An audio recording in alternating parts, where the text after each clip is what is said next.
J'ai une question pour toi aujourd'hui. Est-ce que tu fais confiance à Dieu? Est-ce que tu fais réellement confiance à Dieu? C'est quoi la limite de la confiance que tu as envers ton Dieu? Très souvent, lorsqu'on nous pose cette question, on répond très rapidement en disant « oui, j'ai fait confiance à Dieu ». Mais lorsqu'on regarde ta vie, lorsqu'on regarde la manière dont tu prends tes décisions, on se rend compte qu'il y a beaucoup plus de toi et beaucoup moins de Dieu. Et ça fait en sorte que tu manques beaucoup d'opportunités. Oui, crois-moi, il y a beaucoup d'opportunités que tu es en train de manquer par le fait que tu ne fais pas confiance totalement en Dieu. Tu ne fais pas confiance à Dieu et tu manques beaucoup d'opportunités. Tu manques beaucoup de victoires. Certains problèmes que tu as l'impression que c'est en train de traîner, n'est-ce pas? Ce n'était pas supposé traîner. C'est parce que tu ne fais pas suffisamment confiance à Dieu que ces problèmes traînent. Oh, lorsque tu fais confiance à Dieu, c'est là que tu te rends compte que même Jéricho est capable de tomber.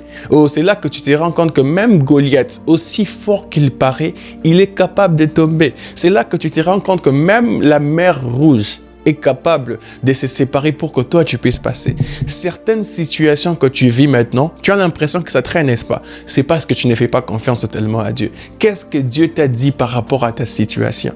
Parce que Dieu parle toujours. Les problèmes, c'est que nous ne voulons pas toujours l'entendre. Ou du moins, des fois, nous l'entendons, mais nous ne voulons pas appliquer ce qu'il nous a dit. Et ça fait en sorte que certaines situations qui n'étaient pas supposées traîner, traînent beaucoup plus longtemps. Écoute cette histoire. On raconte l'histoire d'un homme qui était entrepreneur. Un entrepreneur aguerri, merveilleux dans son pays. Il était apprécié de tous.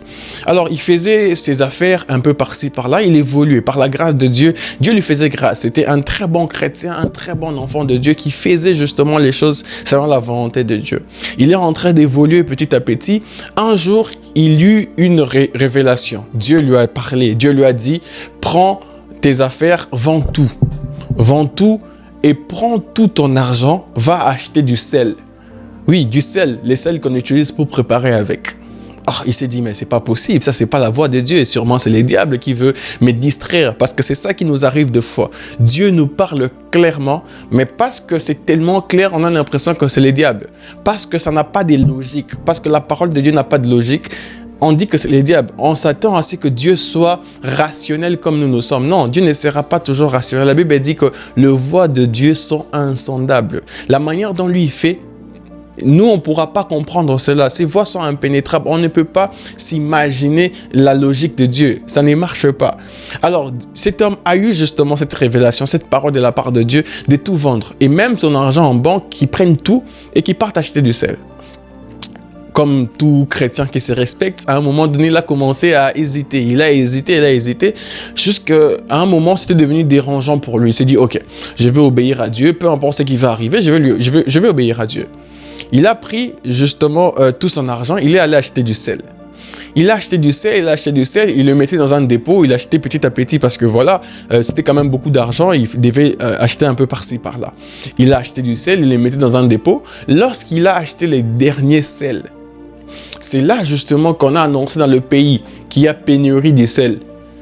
Donc les sels ne se trouvaient plus dans son pays. Il était le seul fournisseur du sel en ces moments-là.